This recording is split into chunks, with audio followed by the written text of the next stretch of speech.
భూతి ప్రేక్షకులకు నమస్సులు.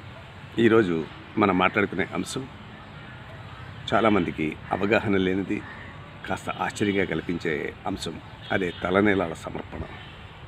తలనీలాల సమర్పణ అనేటప్పటికీ మనలో చాలామందికి గుర్తుకొచ్చేది, మనం కోరిన కోరికలు తీర్చినప్పుడు ఆ భగవంతుడికి, అది వెంకటేశ్వర స్వామి, సత్యనారాయణ స్వామి, అప్పల నరసింహస్వామి లేదా మరియమ్మ, ఇట్లాగే ఒక్కొక్క ప్రాంతాన్ని బట్టి ఒక్కొక్క ఆ దేవాలయాల్లో ఆ తలనీలాలు సమర్పిస్తుంటాం. అక్కడ మన స్వార్థం ఉంటుంది. నేను కోరిన కోరిక తీర్చాడు కాబట్టి దానికి కృతజ్ఞతగా ఆ భగవంతుడికి ఆ తలనీలాలు సమర్పిస్తుంటాను. లేదు, పితృకర్మలు ఆచరించేటప్పుడు ఇంట్లో తల్లి కానీ తండ్రి కానీ పోయినప్పుడు ఆ ఆచారం ప్రకారం అప్పుడు కూడా తలనీలాలు సమర్పిస్తుంటున్నాం. కానీ ఏ కారణం లేకుండా పరహితం కోసం తలనీలాలు సమర్పించడం అనేది ఒక అద్భుతమైన ప్రక్రియ. అందులోని స్త్రీలు, ఎందుకంటే స్త్రీలు ఈ రోజున కేశాలంకరణ కోసం కొన్ని లక్షల రూపాయలు ఖర్చు పెడుతున్నారు ఆ బ్యూటీషియన్స్ దగ్గరికి వెళ్ళి. అట్లాగే ఈ కేశాలంకరణతో పాటు ఏంటంటే ఈ స్వార్థంతో అవనండి, లేదంటే అభక్తితో అవనండి, కాలినడకన తిరుపతి వెళ్ళి, లేదంటే మన మరియమ్మ గుడి దగ్గరికి వెళ్ళి, లేదు అన్నవరం వెళ్ళి ఆ తలనీలాలు సమర్పిస్తున్నారు. కానీ అక్కడ ఫలితం ఎంత ఉంటుందో ఏమిటో నాకు తెలియదు. కానీ కనిపించిన ఆ దేవుళ్ళకి ఇచ్చే ఆ తలనీలాల కంటే మన కళ్ళ ముందే కనిపించే దేవుళ్లకు సమర్పించే ఈ తలనీలాలు ఒక అద్భుతమైన సేవా కార్యక్రమమే కాకుండా మన ముందే ఆ భగవంతుడు ప్రత్యక్షమైనంత అనుభూతిని, ఆనందాన్ని మనం పొందగలం. అది ఏమిటి, ఎట్లాగనేది ఇప్పుడు మనం మాట్లాడుకుందాం. మనకి ఈ మధ్యకాలంలో కాస్త అవగాహన పెరిగిన తర్వాత రక్తదానం, కళ్ళదానం, అవయవదానం ఇట్లాంటివి చేస్తున్నాం. కానీ జుట్టును కూడా దానం ఇవ్వచ్చని చెప్పి చాలామందికి తెలియని అంశం. ఈ మధ్యనే మా బంధువు ఇందిర, ఆవిడ ఆ జుట్టును ఆవిడేంటంటే ఆ దానం చేసిన తర్వాత ఆ వీడియోను నాకు పంపితే అది చూసిన తర్వాత నాకు అనిపించింది, దీని మీద కూడా ఒక అవగాహన కలిగించి మన బోధి ప్రేక్షకుల ద్వారా అనేక మందికి ఆశాజ్యోతుల కింద మన స్త్రీమూర్తులను నిలబెట్టవచ్చు అన్న అంశంతో ఈ వీడియోని మీ ముందు నేను ప్రజెంట్ చేస్తున్నాను. నా ఉపోద్ఘాతం అయిన తర్వాత ఆ హెయిర్ డొనేట్ చేసిన ఇందిరి గారి వీడియో కూడా దీంతో పాటు అటాచ్ చేస్తున్నాను. కొత్త వరకు దాన్ని చూడండి. 10 మందికి ఈ విషయాన్ని పంచండి. అనేక మందికి ఆశా కిరణాలు పంచండి. ఎందుకంటే ఈ మధ్యనే ఒక చోట చదివాను కూడా, ఒక స్కూల్లో చదివే పిల్ల 4వ తరగతి 5వ తరగతి చదివితే అమ్మాయి స్కూల్కి నేను వెళ్ళను అని మారం చేసిందట. తల్లిదండ్రులు అడిగేట, ఎప్పుడు నువ్వు మారం చేయు, నువ్వు ఎందుకు మారం చేస్తున్నావంటే, నేను స్కూల్కి వెళ్తాను కానీ నాకు గుండు గీయించండి, ఆ గుండు గీస్తే నేను ఆ గుండుతో నేను స్కూల్కి వెళ్ళాలనుంది అని చెప్పి వాళ్ళు ఆశ్చర్యపోయారు. అదేమిటమ్మా అంటే, నేను తర్వాత చెప్తాను, నాకు గీస్తారంటే ఆ కూతురి మీద ఉన్న మమకారంతో ఆ గుండె గీయించి అయిష్టంగానే స్కూల్కి తీసుకెళ్లారు. ఆ క్లాస్లోకి వెళ్ళిన తర్వాత ఆ హెయిర్ లాస్ అయిపోయిన ఇంకొక అమ్మాయి ఈ అమ్మాయిని చూసిన తర్వాత ఆనందంతో కౌగిలించుకుని ఆనంద బాష్పాలు కూర్చుందట. ఎందుకంటే ఆ అమ్మాయికి ఆ పీడియాట్రిక్ చిన్నతనంలో వచ్చే క్యాన్సర్ రావడం వల్ల, ఆ క్యాన్సర్తో పాటు కెమోథెరపీ ఇవన్నీ ఇవ్వడం వల్ల ఆ అమ్మాయికి ఉన్న జుట్టు అంతా రాలిపోయింది.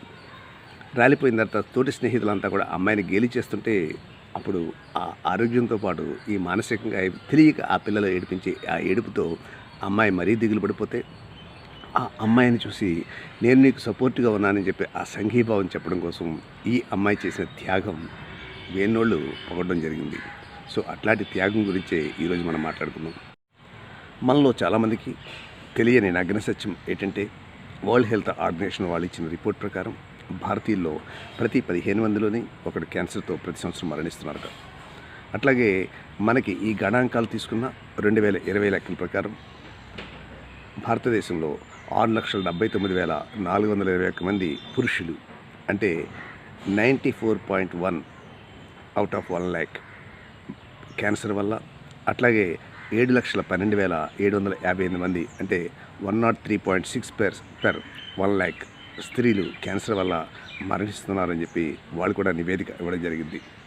సో ఇవన్నీ కూడా ఈ క్యాన్సర్ రిపోర్ట్ ప్రకారం మళ్ళీ లేటెస్ట్ గణాంకాలు వరల్డ్ హెల్త్ ఆర్గనైజేషన్ వాళ్ళు 15 మందిలో ఒకళ్ళంటే ఈ లేటెస్ట్ గణాంకాలు 2020 వచ్చేటికి 1 in 99, అంటే ప్రతి 9 మందిలోనూ కూడా ఒకడు క్యాన్సర్ వల్ల మరణిస్తున్నాడని చెప్పి లేటెస్ట్ రిపోర్ట్లు మనకి తెలియజేయడం జరిగింది.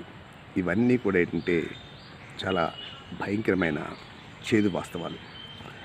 దీనికి అనేక కారణాలు ఉన్నాయి. కారణాలు ఏదైనా ఈ ట్రీట్మెంట్ చేయడానికి దాంట్లో మనకి కెమోథెరపీ అని చెప్పి ఆ డ్రగ్స్ ఇవన్నీ ఇవ్వడం వల్ల ఏంటంటే అది ఈ క్యాన్సర్ కణాలను ఏంటంటే విపరీతంగా పెరగకుండా దాన్ని తగ్గించి నివారించే ప్రయత్నం చేస్తుంది.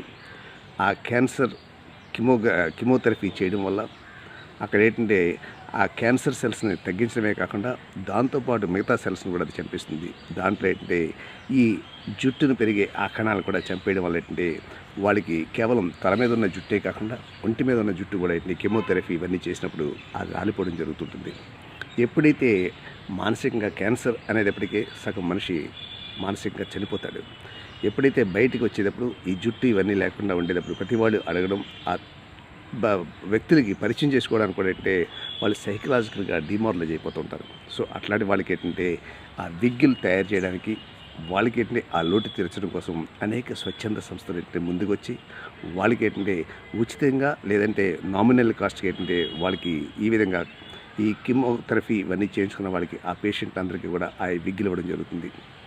ఈ ఇవ్వాలి అనుకున్నప్పుడు ఎట్లాంటి జుట్టు ఇవ్వాలి, ఏ విధంగా ఇవ్వాలి అనేది ఏంటంటే మీకు ఒక గుజరాత్కి చెందిన ఒక ఆర్గనైజేషన్ అది కూడా నేను ఏంటంటే గూగుల్లో బ్రౌజ్ చేసి దాని యొక్క వివరాలు ఏంటంటే స్లైడ్ షోలో మీకు చూపించడం జరుగుతుంది. అవన్నీ కూడా సెల్ఫ్ ఎక్స్ప్లనేటరీ. సో అవన్నీ కూడా చూడండి.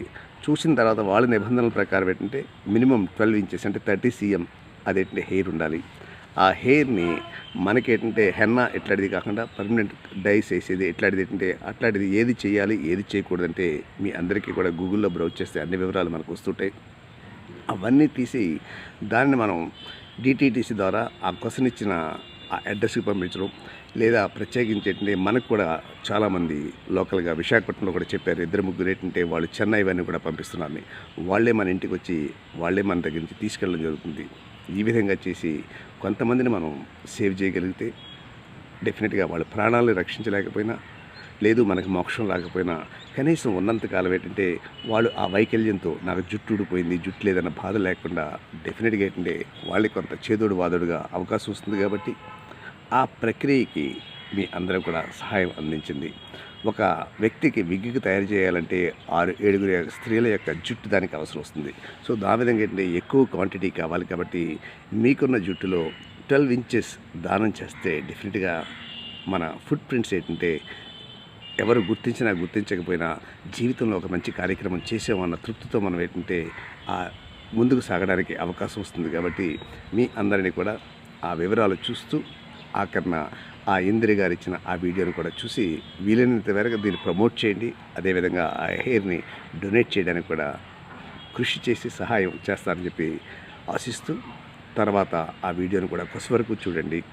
మీ మిత్రులకి ఈ వీడియోని షేర్ చేయండి. ధన్యవాదాలతో. Hi friends, good morning. This is Indira Ganapathiraju. ఇవాళ నేను నా హెయిర్ని క్యాన్సర్ పేషెంట్స్కి యూస్ అవ్వడానికని నేను డొనేట్ చేశాను. మీకు అందరికీ తెలుసు క్యాన్సర్ పేషెంట్స్ కీమోథెరపీ అది చేసినప్పుడు వాళ్ళ హెయిర్ అంతా లాస్ ఉంటుందని వాళ్ళ కోసం విగ్స్ తయారు చేస్తారు. తర్వాత ఇందులోంచి V+4 అనే ఒక విటమిన్ని ఎక్స్ట్రాక్ట్ చేసి దానికి బ్రెస్ట్ క్యాన్సర్కి తో బాధపడే వాళ్ళకి ఇంజెక్ట్ చేస్తారు. ఇది రెండు రకాలుగా ఉపయోగపడుతుంది. This is a very very great feeling. Please all of you do it. It is very great. Inner హార్ట్లోంచి చాలా హ్యాపీనెస్ ఉన్నది. I sincerely appeal to all of you who have the possibility to do this donation. Thank you so much.